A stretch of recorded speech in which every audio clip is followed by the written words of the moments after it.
5 साल मैंने एक तरह का वनवास ही काटा। 2014 में देसूजोधा जी आपने भारतीय जनता पार्टी से चुनाव लड़ा था। 2019 में फिर आपने पार्टी छोड़ दी अपने टिकट कटने से। तो इसलिए देश सेवा करने के लिए दोबारा मैं बीजेपी ज्वाइन करी। तो आज मुझे दोबारा रिश्ता मिला है, मुझे अब टिकट मिले ना मिले मैं बीजेपी में रहूँगा। आज हमारे साथ हैं कालांवाली हलके के देसूजोधा गांव के राजेंद्र सिंह देसूजोधा, जिन्होंने हाल ही में आज भारतीय जनता पार्टी को फिर से ज्वाइन किया है। उन्हीं से बात करते हैं कि पार्टी छोड़ने के बाद दोबारा ऐसा क्या मोह हुआ कि भारतीय जनता पार्टी को दोबारा ज्वाइन करना पड़ा।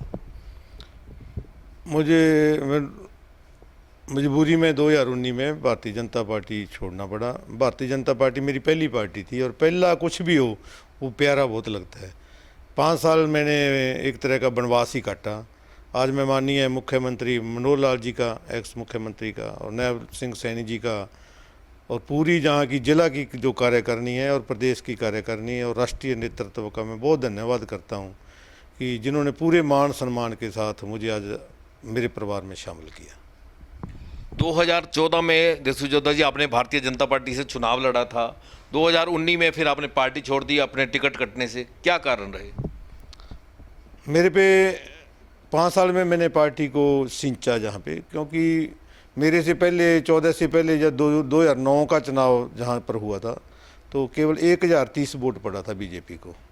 मैं 2014 में आया तो 1030 से 17,000 रुपये में लाया, और 17,000 से 5 साल मैंने दिन रात मेहनत करके, और लोकसभा चुनाव में मैं उसको 65,000 रुपये ले गया। तो सारे जो कार्यकर्ता थे वो बीजेपी के साथ भी जुड़े हुए थे और मेरे साथ पर्सनली भी जुड़े हुए थे।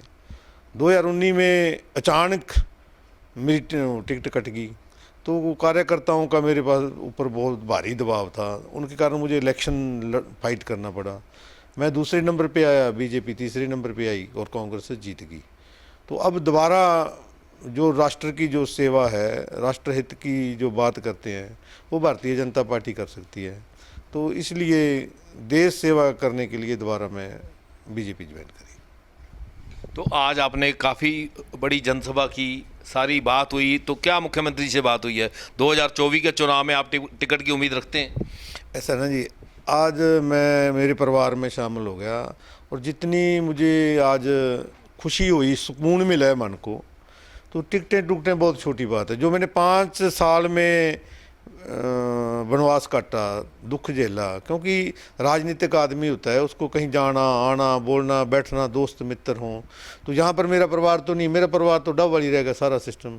तो जहाँ तो मैं बीजेपी के कारण आया था, तो बीजेपी मेरा परिवार था, उनसे मेरा रिश्ता टूट गया था। तो आज मुझे दोबारा रिश्ता मिला है। मुझे अब टिकट मिले ना मिले मैं बीजेपी में रहूँगा। तो जब आप भारतीय जनता पार्टी में नहीं थे और पार्टियों के लोगों ने भी आपसे संपर्क किया होगा, बड़े लोग लुभावने आपको प्रलोभन भी दिए होंगे, तो दूसरी पार्टियों में वो बात नहीं है, उनकी दम नहीं है। जो बीजेपी जो बात करती है उसको सिरे भी चढ़ाती है, और भारतीय जनता पार्टी जो है सबका साथ, सबका विकास और क्या क्या करे, इतने काम उन्होंने किए हैं। उनके कामों से प्रभावित होकर मैं बस चॉइस किया कि मेरी जो पहली पार्टी थी अब वो मेरी आखिरी पार्टी रहेगी, अब बस बीजेपी रहेगी। प्रदेश के नेतृत्व के अलावा जो देश की जो कमान है नरेंद्र मोदी के हाथ द्वारा तीसरे सिरे से आई है, उसको आप किस तरह देखते हैं? और उनके जो उनकी कार्य प्रणाली, उसको किस तरह देखते हैं? नरेंद्र मोदी जी है, वो देश के नहीं पूरे विश्व के नेता हैं। उन्होंने हर समाज के लिए काम किया है, कोई भी हो, चाहे धारा 370 हो, चाहे उन्होंने 3 तलाक वाली बात हो, चाहे उन्होंने बिना पर्ची खर्ची वाली बात हो, चाहे उन्होंने अनेकों काम उन्होंने किए हैं। और मैं जैसे सिख हूँ तो हमारे लिए भी उन्होंने काम किए हैं। हमारा जो शहीदी दिहाड़ा है हमारे, उनको शहीदी दिहाड़ा मनाने का उन्होंने काम किया। अफ़गानिस्तान से हमारे गुरु ग्रंथ साहब जी को पूरे मान सत्कार से लेकर आए। करतार कॉरिडोर उन्होंने खोला, बनाया उन्होंने। और भी जो है हमारा लोहगढ़ है वो भी उन्होंने वो किया। और हरियाणा में अलग से गुरुद्वारा प्रबंधन कमेटी का भी इन्होंने निर्माण करवाया। तो ये पार्टी है, ये धर्म निरपेक्ष पार्टी है और हर धर्म का पूरा मान सत्कार करता है। इसलिए मैं नरेंद्र मोदी जी तक सत्कार करता हूँ। आप अखिल भारतीय बावरिया समाज के प्रधान भी रहे हैं, अपने समाज के लिए काम भी किया है।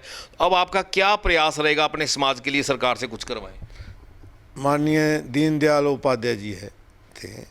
उनकी एक ही उनका मकसद था, अंतिम आदमी, अंत्योदय।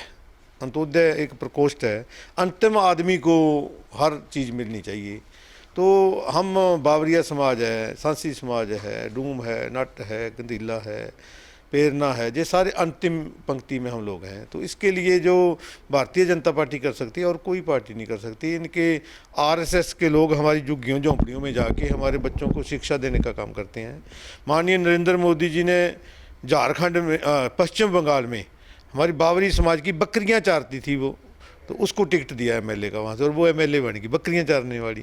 तो आम कार्यकर्ता को पता नहीं ये कहाँ से कहाँ पहुँचा दें। तो ये भारतीय जनता पार्टी है, बाकी पार्टियों में ये नहीं है।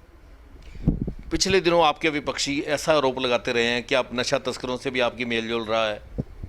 ऐसा जी, विपक्ष वालों को कहने को उनके पास और कोई शब्द नहीं। जब आदमी की चढ़ाई हो जाती है ना जी, जब बेरी को बेर लग जाए तो डरे लगते हैं। तो विपक्ष वाले तो कहने का कह जाते हैं, परंतु मैं एक अंतर्राष्ट्रीय प्लेयर रहा हूँ, मेरा सारा परिवार एजुकेटेड है और नशे को हमने छुआ तक नहीं कभी। तो लोगों के पास और कोई कहने के लिए बात नहीं है, क्योंकि मैं दिन रात टिकता नहीं है। तो उन्होंने तरह तरह के रूप, झूठे रूप मेरे पे लगा रहे हैं, ऐसी कोई बात नहीं है। देसू जोधा जी, वर्तमान हालात में क्या लग रहा है, तीसरी बार भारतीय जनता पार्टी प्रदेश में सरकार बनाएगी? 100% जी। जहाँ जहाँ जब तक हरियाणा का जब तक इतिहास 1 नवंबर 1966 को हरियाणा का निर्माण हुआ, तब से लेकर जिसकी सरकार केंद्र में रही उसी की सरकार हरियाणा में रही। मैं सिरसा वासियों को खास करके अपील करना चाहता हूँ कि पहले 2005 में हुड्डा की सरकार बनी, हमारे 5 सीटें हार गई। दोबारा 2009 में फिर हुड्डा की सरकार आई, हम 5 हमने फिर हरा दिया। फिर मनोहर लाल खट्टर जी आए 14 में, हम 5 फिर हरा दिए। 19 में फिर मनोहर लाल खट्टर आए, हमने 5 फिर हरा दिए। अब मैं अपील करता हूं कि सरकार तीसरी बार बीजेपी की बनेगी, क्योंकि ऊपर नरेंद्र मोदी है। तो सिरसा वासियों से मेरी अपील है कि सरकार में का मज़ा आपको भी लेना चाहिए, सरकार में शामिल हो, तो अपने जहाँ से 5 विधायक जताकर बीजेपी को देने चाहिए, तभी विकास होगा। तो ये थे राजेंद्र सिंह देसू जोधा, जिन्होंने कहा कि भारतीय जनता पार्टी प्रदेश में तीसरी बार भी सरकार बनाएगी, और उन्होंने आज अगर भारतीय जनता पार्टी ज्वाइन की है तो वो अंतिम सांस तक इस पार्टी में ही रहेंगे। हरियाणा तक के लिए सिरसा से बलजीत सिंह।